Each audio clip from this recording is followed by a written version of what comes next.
Good morning and a warm welcome to today's webcast on fair and good communication, which is organized by SME Europe of the EPP in cooperation with Core Values, SME Connect and other partners. Today's webinar is moderated by Alberto Zilio, Director of Public Affairs at AT&T. As SME Europe said, for today, I'm your moderator, and we are going to have a packed session about 1 hour and a half talking about fair and good communication. Of course, between the pandemic and now, communication is very important and has to be truthful. So, the fact that we have to talk about verified news and true facts is becoming more and more important. And I would say the role of the internet as well, has been scrutinized in a way and can become more and more important if we use it as a good arm for societal and business purposes in general. So I'm very happy that SME Europe and as part of DPP is interested in talking about this together with Core Values. And before I give the video to Marco to give a quick thank you note, I just wanted to also give a little thought also to our Pope Francis. When we talk about fair and good communication, we know he's recovering. So I think it's important to say some prayers as he requested as well during the last couple of weeks. So first thought is going to him in this case. And with this, I want to give the video to Marco for a quick intro. Thank you. Thank you, dear Alberto. Thank you a lot for your introduction. You are a very well-precious person for us and for your coordination in our international project. Thank you very much, dear friends of the SME Europe and Connect family, which is by far the most important European network for the support of all the small, medium enterprises. As a president of Core Values organization, let me say that I'm very honored to have involved the Secretary General of the Vatican Dicastery of Communication, Monsignor Ruiz. This morning, we have some key people in the communication field. So thank you also to the speakers and partners. I wish you all a happy discussion and a moment of reflection on one of the most prominent themes in this digital age. Thank you. Thank you, Marco. And I think that was a great introduction. And now I want to give the video to Claudia Schmidt, who has been an MEP and also has a very important role as president of SME Connect in Austria. Ms. Schmidt, video is yours. Thank you so much. Thank you very much, Mr. Zilio. Welcome to this meeting from my side. I'm very honored and grateful to have the possibility to introduce the SME Connect to you, as well as dropping some thoughts about our today's topic. As he said, my name is Claudia Schmidt, and I will, with some other partners, enhance the SME network in Austria. As you possibly know, SME Connect is the network of SMEs and their supporters, and we seek to maximize the impact of the SMEs at the EU level. SME Connect is non-political, but advised by a non-profit board of politicians made up of all constructive, and I want to underline the word constructive, political groups. In these challenging times we are living in, networking and building a strong community to share our interests as SMEs has a high priority. We want to pave the way for the SMEs to the EU and, as I mentioned, maximize their impact on the EU level. Collaboration and peaceful cooperation are the basic of our doing. Each enterprise has its own activities and interests, but we develop and represent common positions, we work together, and we try to shape a better environment for the SMEs on the EU level and look together for the constructive European solutions. We, the SME Connect, are the network for exchange ideas, positions, information, and knowledge.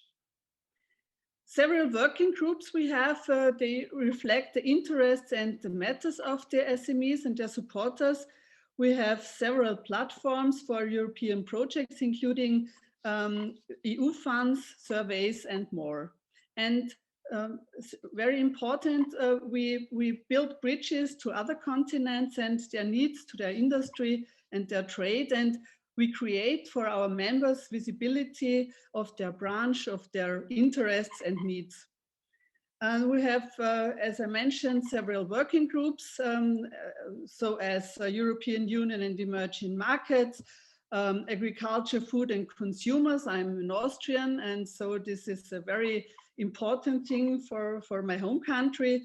Also fiscal, financial and monetary policy, and for example, artificial intelligence. But our main topic over all the other topics and branches is communication. It's communication live, written or online. Without this communication, without a good communication, our work would not be possible. And via internet, we now have the chance to communicate quickly and without borders.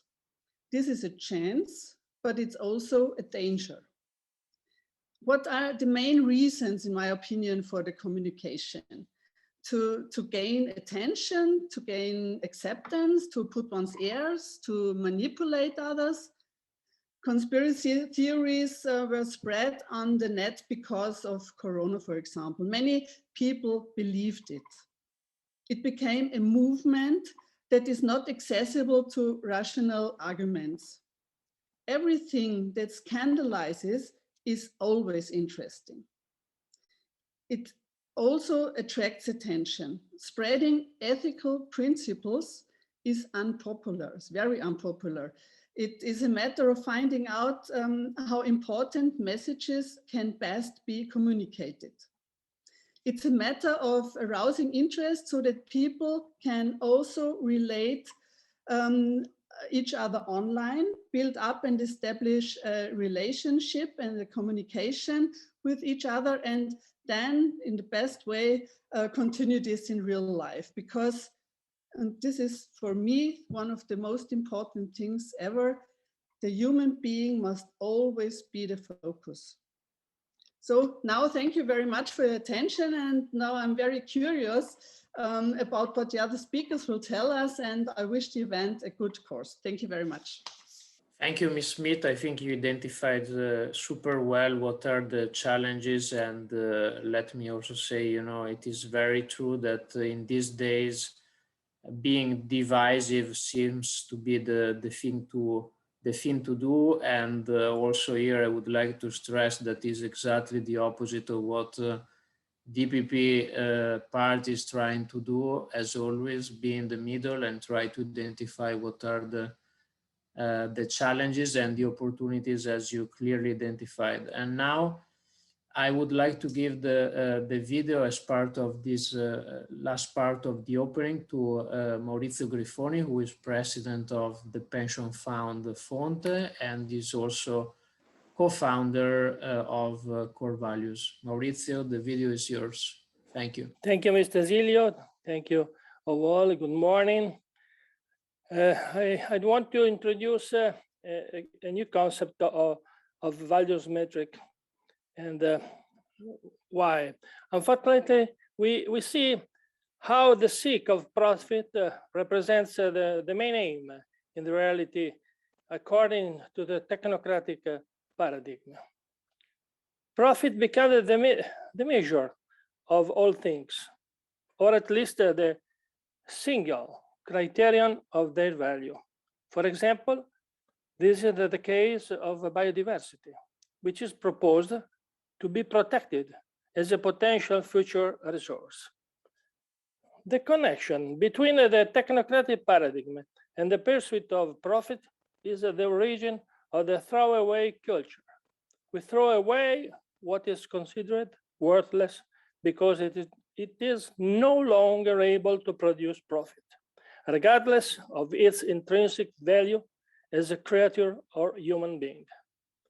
Waste is the fate that units useless objects, obsolete products, abandoned and contaminated industrial areas, elderly workers, expelled from the labor market, or young people who are unable to enter.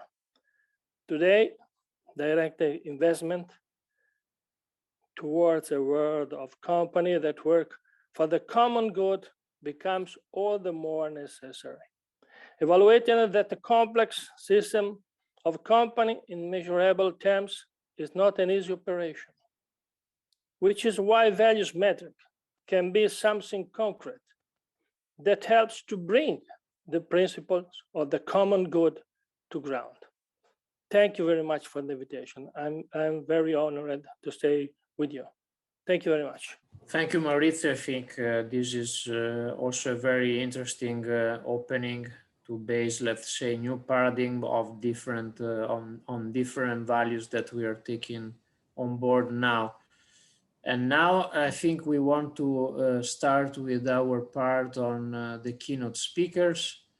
Since we are still waiting for Monsignor Lucio Adrian Ruiz, I think it's time to give the video to Lucas Mandol, who is an MEP, is Vice Chair of the Subcommittee on Security and Defense. He also sits in different committees in the European Parliament, Foreign Affairs, Employment, and the LIBE committee, who looks about data security, privacy, and is also part of the Special Committee on Foreign Interference in all democratic processes in the European Union, including disinformation, and it's very relevant to what we are talking right now. So Lucas, the video is yours, and thank you so much. Thanks from my side. Greetings today. Best regards from Strasbourg, where the European Parliament's plenary sitting takes place at the moment. I'm more than happy to meet, at least online, my great and wonderful colleague Claudia Schmidt, also in this call today, and I'm grateful that SME Connect managed to organize today's event, because there are a lot of good reasons to reflect on these questions. And since Pope Francis was already quoted today, I want to convey the message, first of all, also due to Pope Francis and maybe also due to our own experiences. It's a matter of fact that communication can be a path to a lot of good things if it's used properly. So what we have to deal with is the misuse of communication that divides people and that causes conflict, and that can also harm our European way of life and our European values. And this today discussion is regarding its title with regard to core values of Europe. Among my parliamentary obligations is the Labor Market Committee. That's the field where I mostly interact with small and middle-sized enterprises, but among these obligations is also the special committee the European Parliament has established, and that will run until March 2022 as of the expectation of today. Special Committee against foreign interference in our liberal democracies in Europe, including disinformation. This is the title of this special committee. So we deal with new kinds of conflict and new kinds of attacks against Europe. Why is Europe attacked? Because the European way of life, based on liberal democracy and rule of law, based on European values such as human dignity and freedom, is something many other parts of the planet, important geopolitical players, are not fine with. And that's why they attack us. They seek a way of confrontation, while Europe's way is always the one of cooperation. And in my view, it must remain Europe's way to seek for cooperation all over the world, but we have to defend ourselves against this confrontation. So what's the connection now of this geopolitical issue, this defense issue, this security issue with small and middle-sized enterprises who are doing their business each and every day in regular European life? There is a large connection. That's what I want to convey, because connected to the European way of life is I would say the safe and stable ground we all stand on to do business as a small and middle-sized enterprises, to dwell in liberty and under an umbrella of rule of law and democracy. So the preconditions of our daily regular life, also of small and middle-sized enterprises, are provided by these European values, which are attacked by these forms of, as the experts call it, hybrid warfare, different means and measures in order to attack our societies. And what's the connection with communication? The connection with communication is that the contemporary tools of communication in the digital era, in the social media era, in the 21st century, also in the beginning of the era of artificial intelligence, tools provided in our era are misused to divide our societies. And that's the attacks from outside Europe. And the attackers are state actors, but not only state actors. There are also non-state actors, logic and terrorists who try to influence our societies via dividing them. They seek for division, not only between institutions of European Union, of member states, democratically legitimized institutions, or important pillars when it comes to European values like the church or religious groups or academic institutions. They also try to divide people, societies, civil society, even friendships or families. And they do it via, let's say, underlining existing conflicts, triggering existing conflicts on this or that issue. And it's easy for them, because if it doesn't work with the one issue to divide us, they try a different issue. They can try whatever they want because they act hidden. And what we can recognize of their action is usually only the outcome, the result, what it affects, not the source, because the source is hidden. And that's a strong connection to communication. And what's important in my view for small and middle-sized enterprises is not only, let's say, the big issue of the common ground we all stand on. Okay, that's true for all politics maybe, but it's also first the question of the safety of your customers, the safety of the customers of small and middle-sized enterprises. If an enterprise takes care of such security risks, which are rising, unfortunately, a customer can be confident that this means also that this enterprise takes care of his or her safety. Secondly, the reputation of this very business, of this enterprise, is touched by a good capability of taking care of safety in this regard, of dealing with these risks.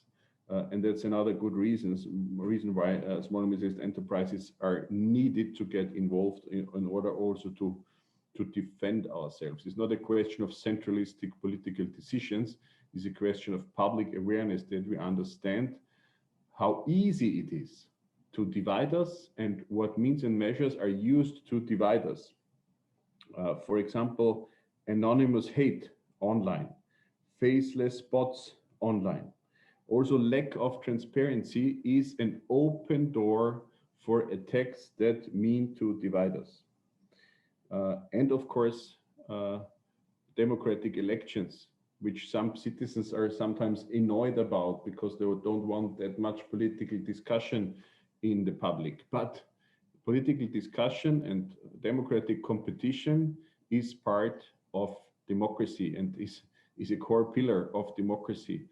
And this is also a part of the attacks from outside to undermine our democratic systems and even to influence elections or referenda, like it already has happened as well in the United States and in Europe in the past due to current studies.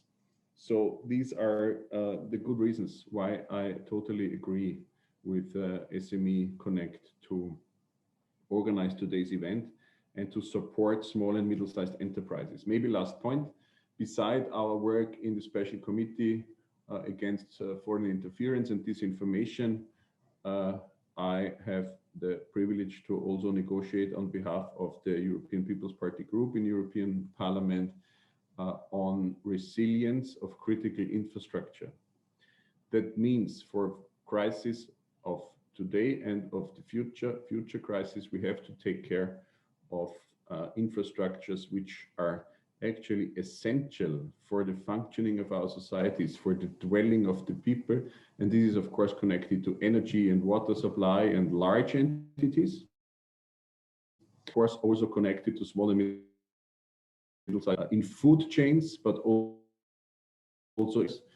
this is an important field where I always stress that we also have to take care of support and security of these small enterprises, which are as networks also very, very important for few, because they can also be understood as critical infrastructure. So I'm more than happy that SME Connect, Horst Heitz and his team and all the colleagues in SME network and the different entities and bodies of SME also get involved with their expertise, experience and perspectives in this field of resilience of critical infrastructure, which will be voted finally in plenary of European Parliament, most probably in fall.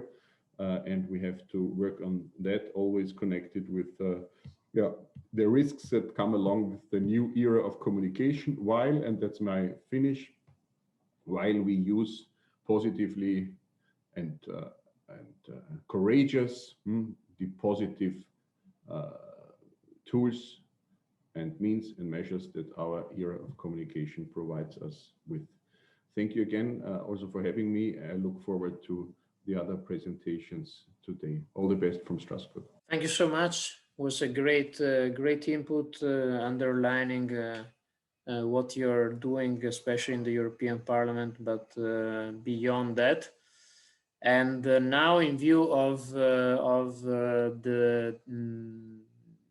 agenda, I think I'm going to give the video to Carlo D'Asaro Biondo, who has some other commitments today. So Carlo has been president of Google EMEA for a long time, and then now he's become EVP of Telecom Italia Group and is the CEO of Nuvol, who is basically the cloud company of Telecom Italia. Carlo, the video is yours. Well, I agree with the concerns expressed that living in a globalized world, the risk of misinformation for the interest of some is extremely high and continues to increase. I've been very surprised to see also, for example, that the number of cyber attacks have doubled all over the world in the last year. So I agree with the concern. Now, I would like to just say four things. One is that communication has changed a lot in the last 20 years. If you think about it, for companies, communication was mostly advertising some time ago. And today, when you advertise, when you want to pass a message, you can spend more time. Social networks allow you to spend more time than what was a TV ad, and the costs are very different. The cost per time is completely different. That's a risk, but also an opportunity, the opportunity to communicate more. And one of the things I'm convinced of is that SMBs are not seizing this opportunity. Few SMBs communicate a lot. Few SMBs spend time on talking about themselves enough. So first of all, more communications also creates good content. You know, when I was at Google and people complained that there was some bad content on themselves, we always told them, okay, yeah, we can take away the bad content if the laws allow it and it's complicated, but you can also put good content by communicating yourself. So part of the strategy to me must be, yes, complaining about bad content is good, but putting good content is better. Then 3 other very quick things. One, who speaks matters. I mean, if I pass a message and I'm credible on a topic, for example, wine, I love wine, I'm an expert of wine. If I speak of wine, it's good. If I talk about certain other aspects, if I'm less of an expert, it's less good. So be very careful, I think all of us, to who speaks and restore the trust in brands. One of the tasks we have as a society is restore trust in journalism and institutions.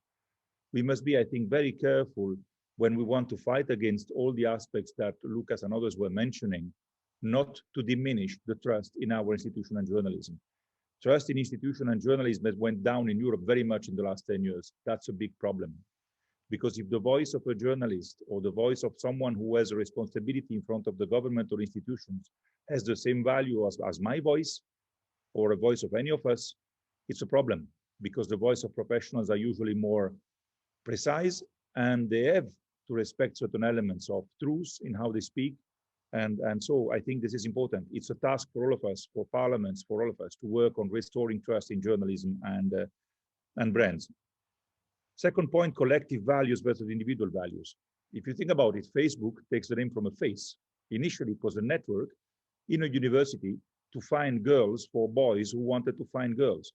And most of the web properties that were born in that era were born on individual needs. Of course, when you have collective values and individual needs, there is a difference between the two. And I think, again, we need to be very careful to which values we want to defend, what are those collective values, and speak as a collectivity. So restore the communication for associations. That's why days like this are important, to make sure, again, that there is good content. The last point I want to make is, it could be perceived as a criticism, so I apologize, but Philip Larrey knows me to try also to push. And I think we have to be careful on how we frame subjects. The subject of today is a very important subject, but it's very vast. Providing value on a vast subject is difficult. So I think we have to be careful to define precisely what to speak at and not stay too much at general level. I remember in many fights I had when I was at Google on important topics, talking with institutions and others, when you stay at general level, fear is very high. Yeah, but social networks are dangerous. Yeah, okay. If I drink 10 coffees without breathing, I die as well. I mean, what I try to say here is, it's important to define topics and go at a level where we can act. Staying at a too high level in discussions, too general, too broad, is the level of fear and is the risk of blockage. You know, when you have to do a project for a company, you always try to define exactly what you want to achieve and give yourself a clear objective and something that you can act upon. I must say that in the discussions I've seen on cybersecurity, on communication, on those topics, it often stays at such a generic level that you can only talk about fear. I think this is something that we need to fight against and avoid. Be detailed and go to deep roots of things. Again, I do believe that it's extremely important to create good content, and I think that restoring the values and the of brands and journalism is important.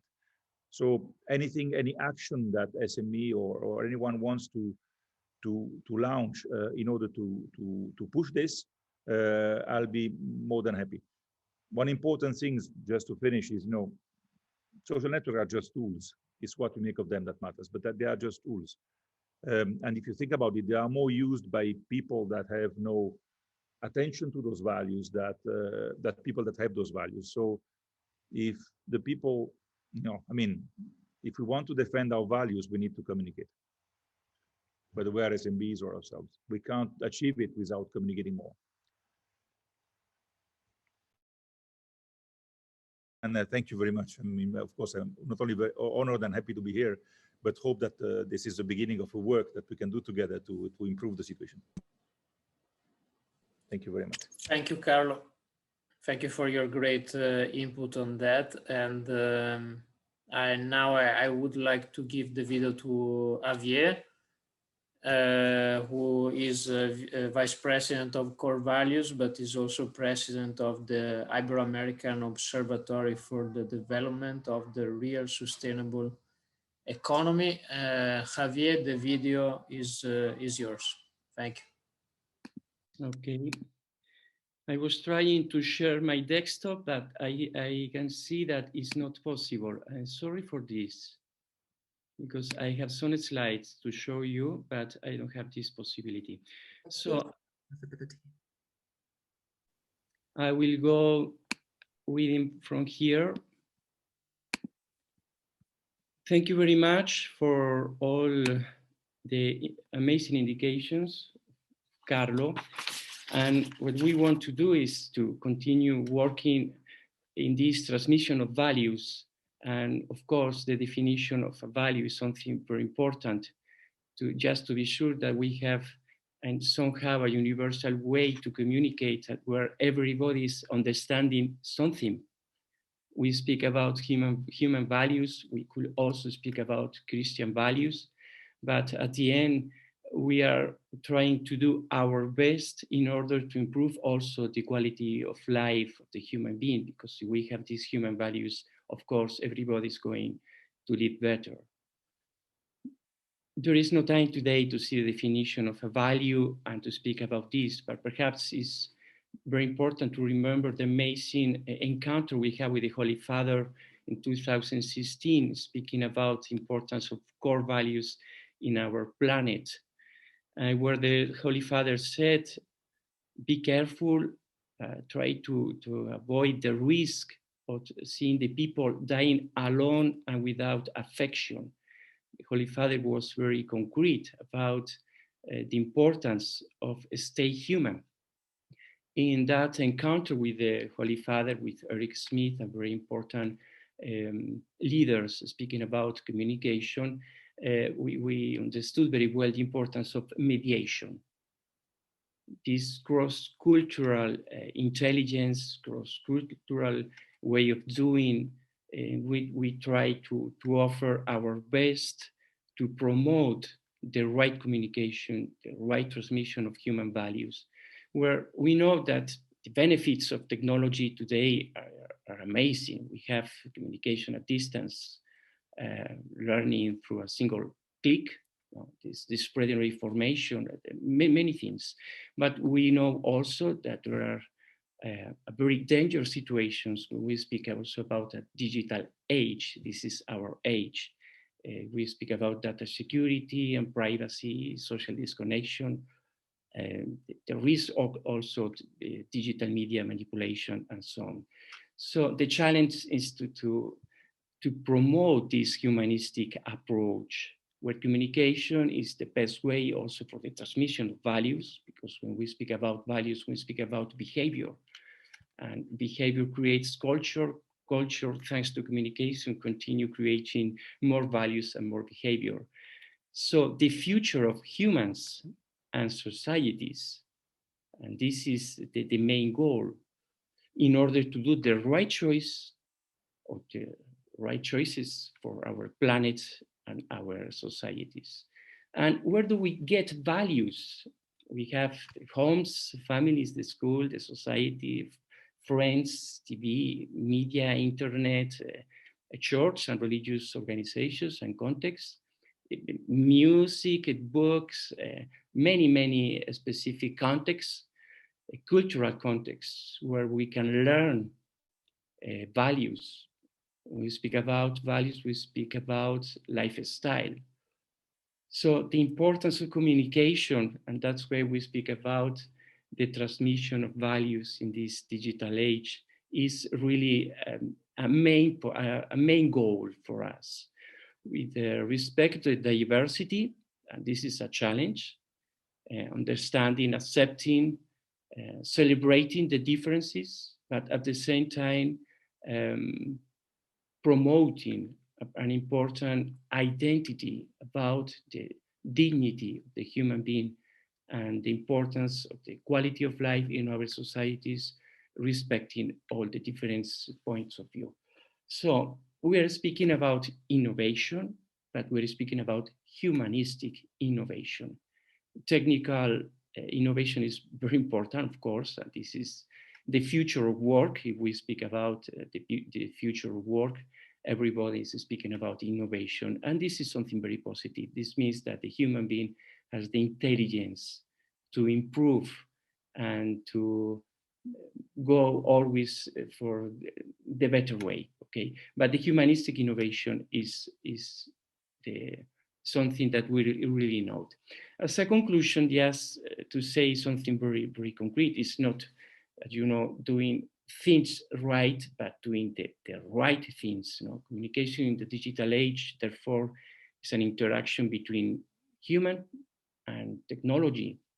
So in this sense, education of the digitalization becomes necessary. And that's why we are working also as core values, trying to have a very positive impact, speaking about education. And education not only as something theoretical, as something concrete. And that's why we interact with Giovanni as a president of Manager Italia, because we want to transform, to create a positive model in the way we speak about it, the way we manage business is something very concrete to offer to the society of Nicola Bertinelli with a specific product as Parmigiano and so on. Okay, so it's very important to offer concrete models in order to understand the difference between theory and practice. And just to finish, when we communicate, we speak about values. It's important also to speak about principles. And of course, it's important to speak about operating principles. For us, a common good is one of the main goals. We need a common ground in our planet. Values should be the common ground. But at the same time, we need to continue speaking about economic system. We need to speak about culture. We need to speak about education. We need to continue working, promoting sustainability and networking, working with a lot of institutions, leaders that think that this is the right way to promote quality of life, to promote the dignity of the human being and respect of every culture. So this is what I wanted to offer in these 5 minutes in order to continue promoting with core values and with this amazing team. And thank you very much also to Elisabetta Castano, to Carlo Tassaro, Cristina Falcone, and of course, Professor Philip Larry for your presence today, because your experience is so important in order to continue working in this direction. Thank you again. Thank you, Javier, and great connection, because you already introduced the next speaker, who is Philippe Larrey, who is the Dean of Philosophy at the Lateran University in the Vatican, and also is author of different books, and I quote, Connected World and Artificial Humanity. Philippe, the video is yours. Thank you so much. Well, thank you so much for having me. It's a wonderful occasion to speak about these issues that are so important to all of us. In my brief remarks, I would just like to emphasize what others have already said, and especially Carlo, and that is the importance of trust in communication today. Some of you may have come across a gentleman whose name is Christopher Blair, because he operates a website which is called America's Last Line of Defense. And the first thing you see in his website is the phrase, "Nothing on this page is real." Christopher Blair decided to, how can I say, test the waters about spewing out completely false articles every day.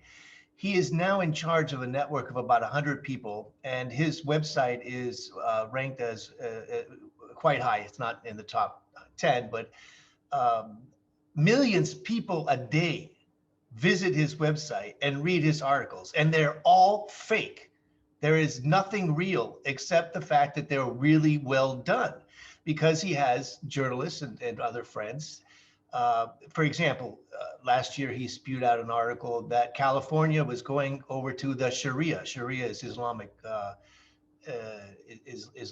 rule of a state, right?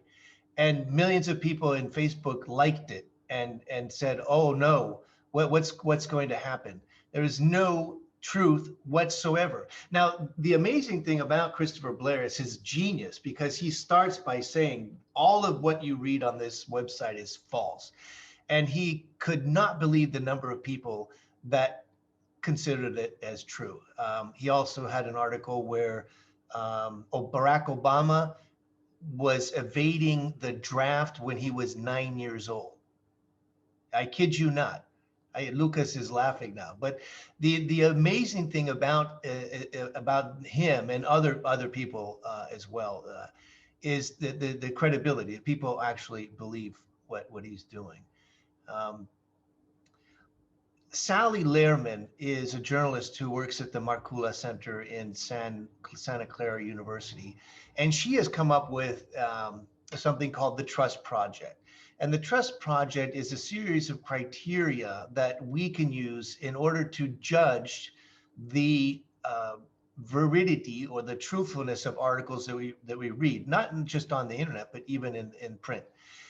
She gives a series of, for example, what's the font, what's the source, is the author biased, is et cetera. You know, is the data, can you control the data through other stats and whatnot? And it's really well done. We invited Sally over to one of our conferences here in the Vatican. Also, when Carlo was at Google, we had many discussions about how important trust was for Google, because if you do not trust Google, you won't use it. And the fact that most of the world, except in China, which is another long story, but billions of people around the world trust Google. And they're not saints, they're not perfect, they have their difficulties, and that's pretty much in the news also. But when you go to Google, you trust the software, because the moment you don't trust it is the moment you won't use it. Many people lost trust in Facebook because of the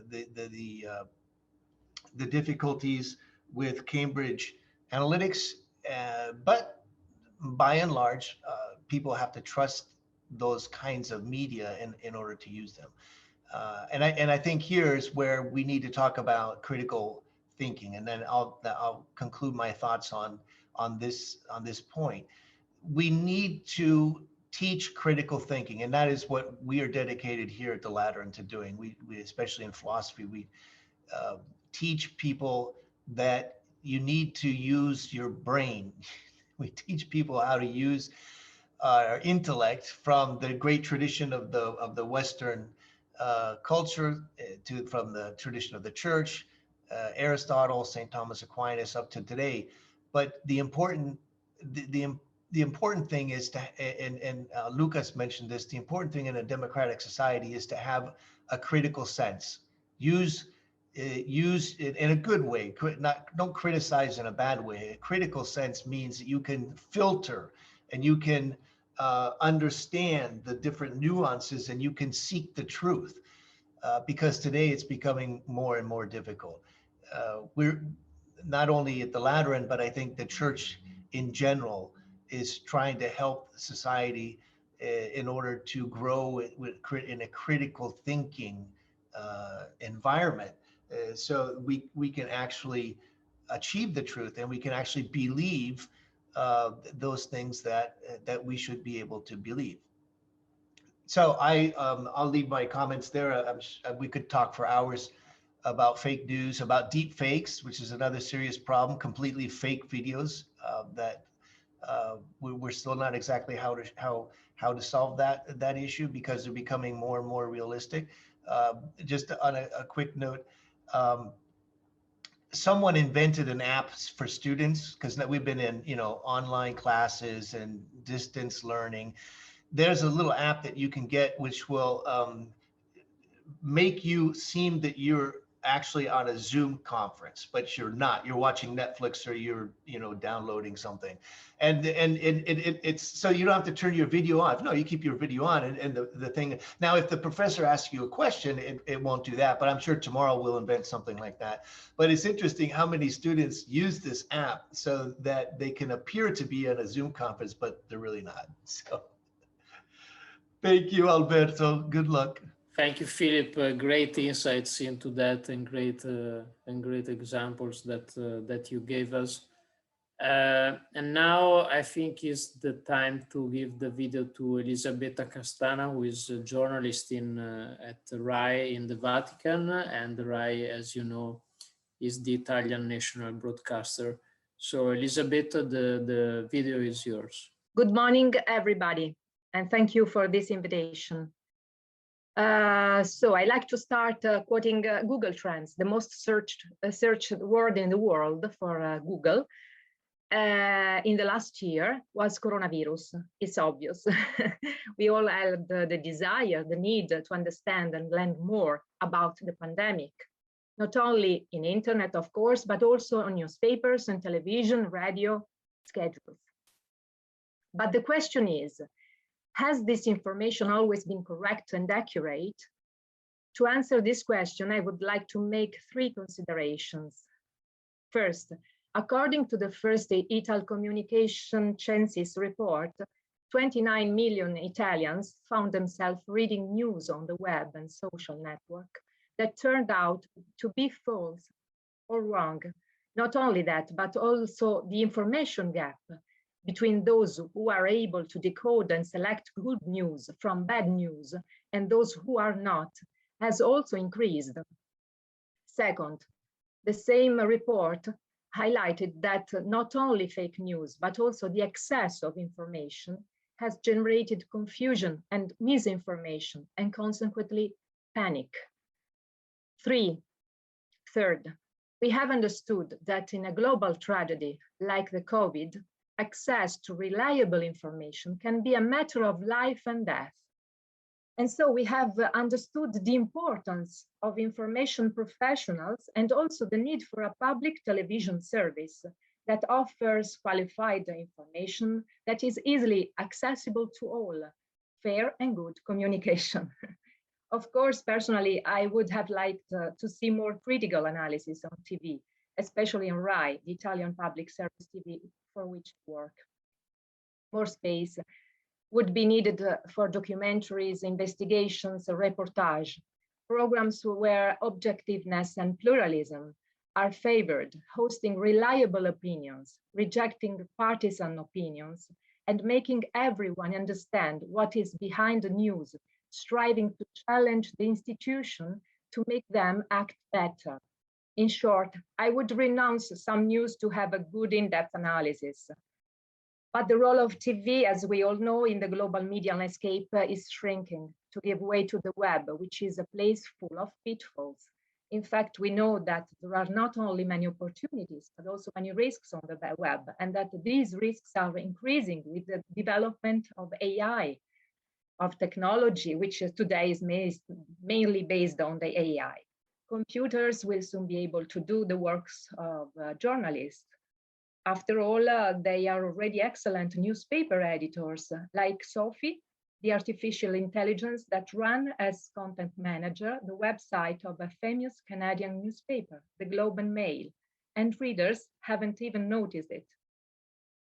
But I'm not sure that putting algorithms or machines in charge of information is the right way forward, because it's clear that whoever controls the machines, we have absolute dominion over the truth. So I would say that the best thing is to do is, first of all, to have strong rules and laws, obligations, and effective penalties to ensure that big tech sector moves in a context of real competition without concentrations and monopolies. It's also important that there are controls to ensure that the big data held by these technology companies are handled correctly and securely. But even with adequate rules and controls, I don't believe that the right information can be provided by silicon reporters. I believe that good communicators and journalists are seekers of meaning, illuminated by a single beacon, that of truth. And the truth is a daily conquest, which is done all together, because as Pope Francis says, it springs from free relationships between people in mutual listening. So the truth is constructive dialogue, it's listening and understanding, it's service, mission among people, it's trust, and also responsibility. Good news, it's not just talking about wonderful or uplifting things. Tragedies and calamities can be spoken of fairly, avoiding scandalous temptation or showmanship. Good news is also intrinsically fair because it aims at awareness, and it's therefore also disinterested. And how disinterested are those who run pseudo information sites on web or social media? I believe that the future of information is closely linked to the future of democracy and fundamental freedoms. Without democracy, there is no information, and vice versa. So it's absolutely urgent that we demand that technology does not destroy our fundamental rights and freedom. I have to say, to tell the truth, that lately the European Union has been starting to fight misinformation and to set limits to the use of artificial intelligence, but probably a lot still has to be done. Personally, I was very impressed by the Vatican, by the initiatives of the Pontifical Academy of Life to raise awareness about the pros and cons of the use of artificial intelligence.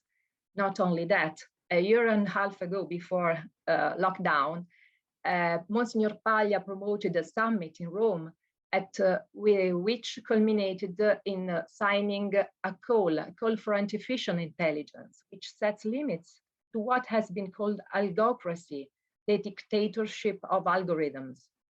I find it interesting that the Vatican is dealing with these issues with interest and concern. That is perhaps an example of humanistic innovation.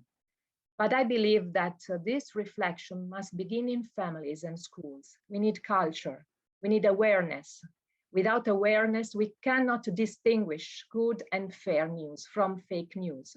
That's why I totally agree with Father Philip Larry. In short, let's get involved. Meetings like this are very, very important because I would like to quote Pope Francis, and he recently said that we are all responsible for communication we do, for the control we can exercise together over fake news, unmasking it. We are all called to be witnesses to the truth. So thank you. Thank you, Elisabetta. You touched very important points, especially also the discussion that is going around the big tech. And also it's interesting to highlight that there are rules that are discussed at the European Parliament called DMA and DSA. And also one of our speakers, Lucas Mandol, is also involved into that. So I think this is, as we say, squared the circle. So I think it's now the time to give the video to Mario Mantovani, who also president of SIDA, and the manager Italia, who is an association regrouping all the Italian executives. So Mario, the video is yours. Thank you so much. Thank you, Alberto. Thank you, everybody. I'm very happy to be here with the friends of SME Connect and Core Values. I thank you for the title of this meeting because very often we talk about true and false communication, and somehow we misrepresent the situation that we're facing. It's not just a matter of true or false, but to enforce fair and good communication. So we must reflect on the purpose of the communication. Unfortunately, this world is a difficult place to live in and to operate in, and therefore it's impossible to separate information that sometimes is depicted as as a pure pieces of facts that can be represented in a neutral way, to separate. So it's very difficult to separate this idea of information from communication. Communication has always some personal issue behind. Communication has targets and objectives, and it's always subjective and relational. And therefore, we must face the very big problem of fake news, understanding that people as objectives and as targets to reach. We can also reflect on the fact that we cannot separate the single pieces of facts and information and letting people build them together to understand what the truth is or what to receive the information they need. Because in fact, this individual work is not sufficient. We know it is many biases are present in our thoughts. They're derived from our education, from the context we live in. Therefore, information has also the purpose of being complementary to the idea that people already has about an argument, about the discussion. And therefore, we also need filters, because we currently live in a world where communication is always over communication, and we need technology to understand what is relevant, what is not, to set priorities, what we read and what we try to understand. In the end, it's always the guide, and the guiding idea is, in my opinion, the fact that we always have personal and organizational responsibilities and community responsibilities. As managers, we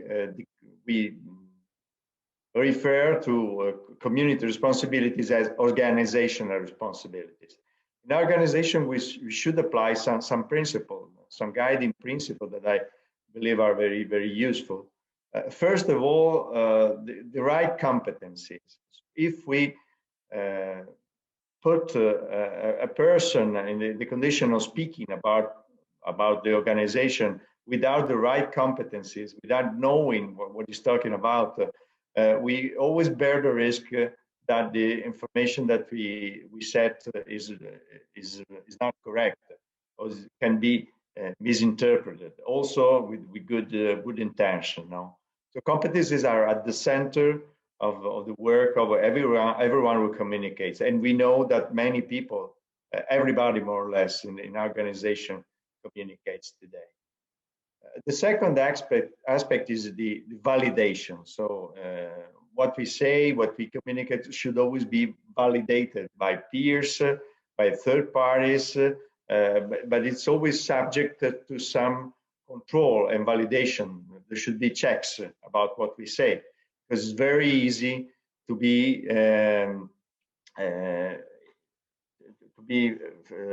involved in a fake news chain, which starts very often in a single point, and during the process, the starting point always changes, sometimes changes. The second aspect is the focus. I believe that we currently suffer of over communication also in our organization. We tend to talk about many subjects. Many of them are not so relevant or centered. It's natural that an organization, when they grow up in particular, tend to cover many subjects to reach more targets with their communication. But we must understand what our mission is, what we are, I would say, titled to talk about. We're more credible, we're more effective in the end if we stay focused on what we can talk about with competence. There should always be some employees policies, because we must understand that today the way of communicating is not just the official communication of our companies, but also what our employees say, what our workers, collaborators say, formally and informally. So everyone should be aware of that when we use social network, when we talk at the bar. Every time we must understand, everyone who works for an organization must understand that what he says writes as effects.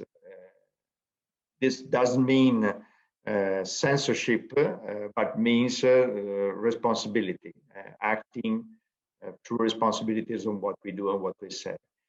In the end, organization should always should also focus on their reputation. Reputation is a fair and good process, in my opinion, that can be used to grow up the consciousness of an organization, what its image, what its talking produces as effect, sometimes beyond the will of the company itself.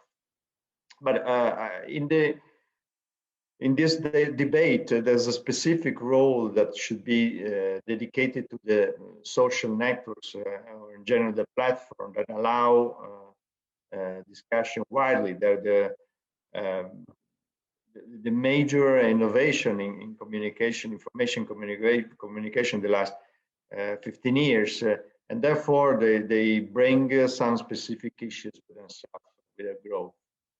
The first idea that I would like to share with you is in my opinion, the failure of the social dimension. They're called social networks, but in the end, communication is probably more than in the past, one direction communication. Everyone speaks to himself on the social networks, or to a small group of people that already believes and already follows what we are saying. And we must be aware of that. We shouldn't be convinced that we are really developing a social dimension. This doesn't mean that relationships born on the web cannot become true relations with interchanges and discussion to discussion, but usually this doesn't happen online and on the social networks in particular. Of course, there are differences between different networks, but this is something that we probably should acknowledge. There's an issue about true and false information on the social networks. I'm strongly convinced that the process of validation should be developed and enforced. This is the true role and future role of journalists and editors, in my opinion. And social networks managers cannot avoid this discussion. Connected to the responsibility of fair, good communication, it's the issue of developing instruments to enforce it. And I believe that setting the right place, the true places where an information was born and was developed by whom, avoiding the anonymity of the information, controlling the chain, maybe with a blockchain instrument, how the information spreads is very important. And giving transparency to this process should be a rule, a general rule. General rules are important. Maybe they're not been developed fully, but I'm not fully convinced that only laws can allow a better development of our environment, communication and information environment. I believe that the reputation and the social role, social responsibilities of social network managers are probably more important and more effective in the end. But of course, platforms have responsibilities, and somehow they must respond to some law. I would explain why I'm not fully convinced that laws are the only solution. We know that laws are made by men that are elected, and also the process of electing our representatives can be influenced by factors related to information communication, to fake news, and so on. And therefore, there's not the guarantee that laws are used for the right purpose, for the purpose they were born for. And therefore, I believe that a strong community implies that everyone enforces its own role, but we have different roles, and this becomes a system with checks and balances, not only institutional ones, but also a good network of public and private responsibilities. I thank you very much for this discussion today, and I received very interesting consideration from the speakers. Thank you, Mario. I think it was great inputs you provided, and thank you to share your experience on this. And now, you know, I think it's also good that we are also giving the video to Nicola Bertinelli, who is president of Consorzio Parmigiano Reggiano, who I think is going to talk about one of the products that we all know. So what is related to that, to the values and communication. Nicola, the video is yours. Thank you so much. Thank you, Alberto. Good morning to all people. I'm really honored to be here. Thank you, Core Values and SMAC Connect, for the invitation. Essentially, we are talking about a real case about Parmigiano Reggiano, and Parmigiano Reggiano is not just, you know, a good piece of cheese. So around Parmigiano Reggiano, we have many values, and the Consorzio changed the communication to convey these values. Then Parmigiano Reggiano is now a kind of true brand, you know, because by these values, you know, we are able to transfer that we are really more than a piece of cheese. I have a small presentation, so I try to, you know, share my video with you. So the Consorzio, I would say, is promoting a new vision, you know, based on Parmigiano Reggiano's key pillars. And we have these, you know, pillars. First, the land and the topic of sustainability. We are really proud on the fact that around 200 species of insects and 32 bird species currently revolve around the forage used to feed Parmigiano Reggiano's cow, therefore protecting the ecosystem and several variety of wild plants. We pride ourselves on our water-saving crops and the fact that no fertilizers are used, as we have always respected animals' health to help them produce the best quality milk possible. Our second pillar is a community which includes more than 50,000 people directly involved in Parmigiano Reggiano production chain and their 174 municipalities, many of which would not exist if not for Parmigiano Reggiano and its market. Our final pillar is the consumers' well-being, as they are also an important part of our community. We know that Parmigiano Reggiano is a safe and 100% natural product, claims that have been sustained by many scientific studies. The consortium's task must, therefore, be that of translating scientific studies into a language that consumers understand, informing them of Parmigiano Reggiano's nutritional characteristics. Over the last year and a half, we have all been through a complex and challenging period. What we have learned during this time is that consumers are extremely savvy and becoming more interested in all aspects of the product rather than just the final result. Consumers are even interested in learning about the beginnings of the product, even before its production, which is, in our case, the raw material, the Parmigiano Reggiano's milk.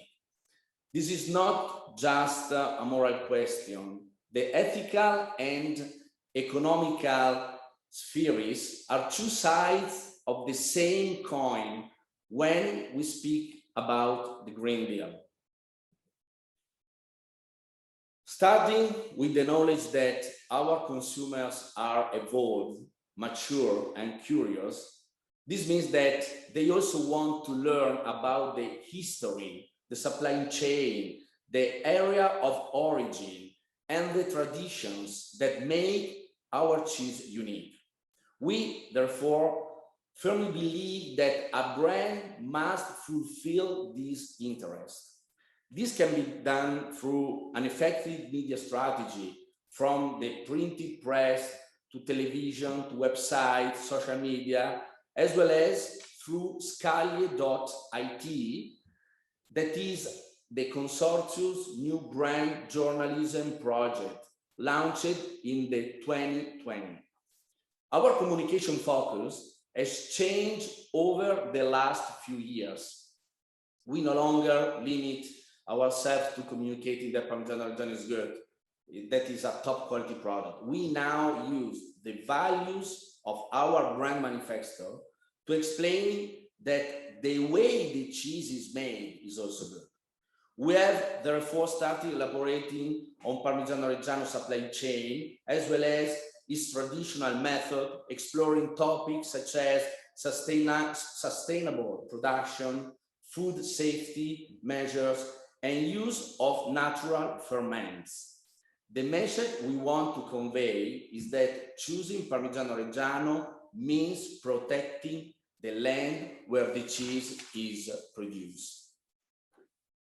A significant share of Parmigiano Reggiano PDO is exported to countries that are very sensitive to this topic, especially in Northern Europe, where nations include it in the specifications for supply to large retailers.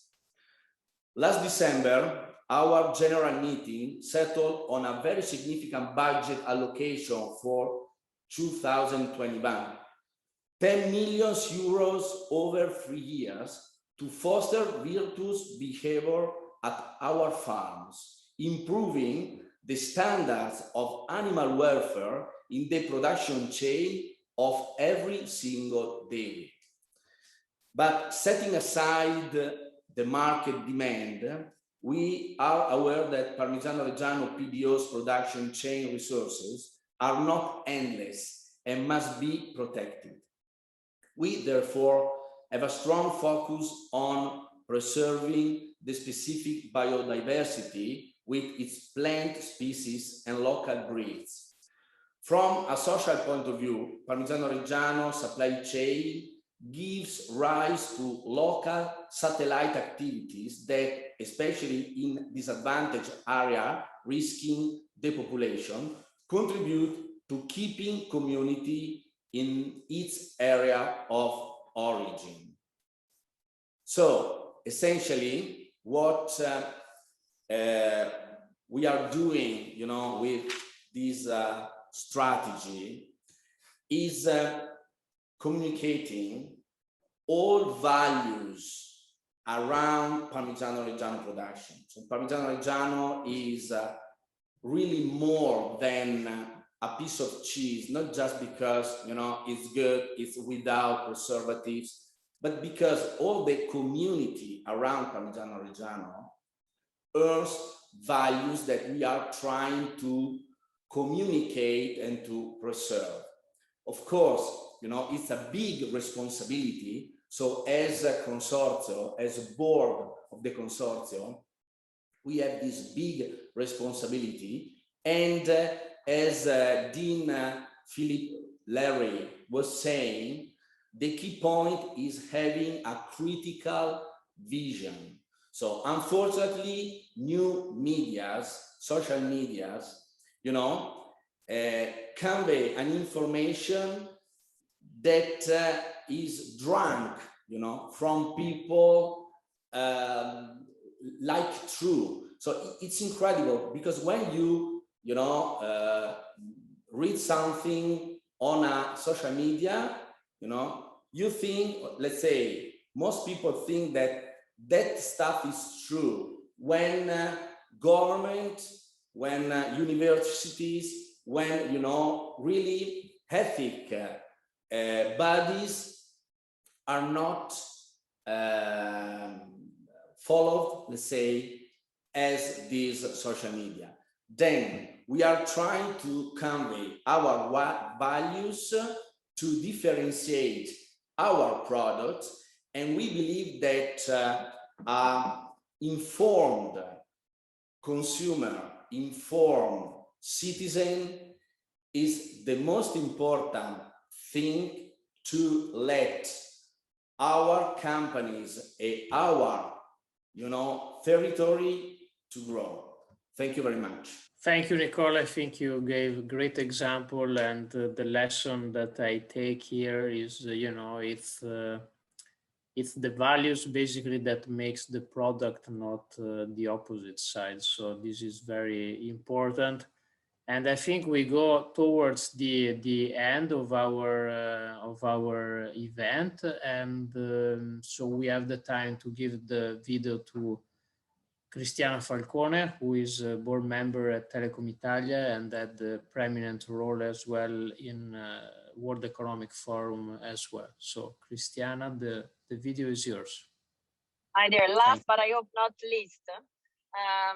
And absolutely everybody, everybody who spoke before me was a real expert and shared a lot of insights. So I'll try and summarize, keeping in mind that what I would like to do is stay positive. And so I would look at what are the enablers that I think have come out in this discussion so that we can all try and strive to get an ecosystem that is more human-centered, where trust and reliable communication can be enforced. So first enablers, I think, is technology. I think from personal to small, medium enterprises to big corporations, tech is important these days. And we cannot see it only as a negative factor or try to knock down the players that allowed us to enjoy a level of democracy, even in communication, that we didn't have before. So bypassing the traditional gatekeeper, I think we need a secure and reliable tech and data infrastructure designed on human development and sustainability value, which means when you design our data center, we also have to think about the energy impact and so on and so forth. I think training and education, everybody mentioned it, it's important. We need to be fluent in digital communication because in a more democratic info ecosystem, Carlos said it, another two, there is a lot of noise. So this brings me to the need to articulate a narrative people can trust. We are in an era, I'm sure all of you have noticed, where news become an opportunity for PR. Before it was opinion, where the blog, the influencer, now the news are becoming, thanks to the agency that push people and companies and brand, another arena, and I think the journalist mentioned it very well, for public relation rather than accurate news. I think it's paramount what Father Larray said about critical thinking, and we need to foster critical thinking to it through a culturally diverse and value-based education, which is both training and formal education. Another enablers we all mentioned are values and of course regulation. Ethics must underpin the design of artificial intelligence as well as the regulatory framework, as well as the behavior of the daily user, whether they are corporation or user in general. I think the United Nations Sustainable Development Goals and the ESG, the environmental, social, and governance issue, are helping, but there is a deep need to reinforce this ethical thinking at the highest umbrella level, which must not be only bottom line driven. So we need platforms such as the one we are all invited and have participated today to go forward, right? To be an ethical beacon and not only a platform such as the World Economic Forum or the Business Council or investor like Larry sending letters to boards. We really need to go beyond that and train leadership in ethics. And then last but not least, I think collaboration is paramount, an ecosystem of partners, including the media, that can leverage each other platform and comparative advantage to become a global echo chambers of reliable, accurate, informative facts and opinion to restore a social pact based on trust. And I want to believe this webinar was the start, and all of us have responsibility today just because we accepted to share our opinion and ideas here. And regardless of who was on the Spanish side yesterday and who was on the Italian side. So I hope we can work together. Thank you very much. Thank you, Christiane. I think you gave very great insights into that. And, you know, I think you especially highlight the part of the ecosystem that I think is very important, that we are all part of the same thing. And so it's a responsibility for all of us to work on that. So I thank you so much for this. I think we still have a little bit of time for Q&A from the participants or even the other panelists. So, you know, if you want to ask any question, you know, just please identify yourself and we can take care of it.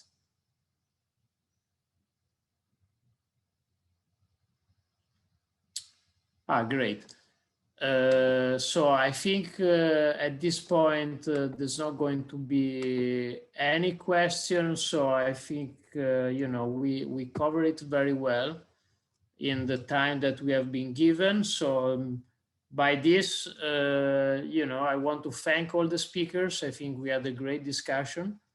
Also, I want to thank again SME Connect for giving the opportunity to do this first webinar on the fair and good communication, and especially also part of DPP group, and thanking also Horst and his team for the support.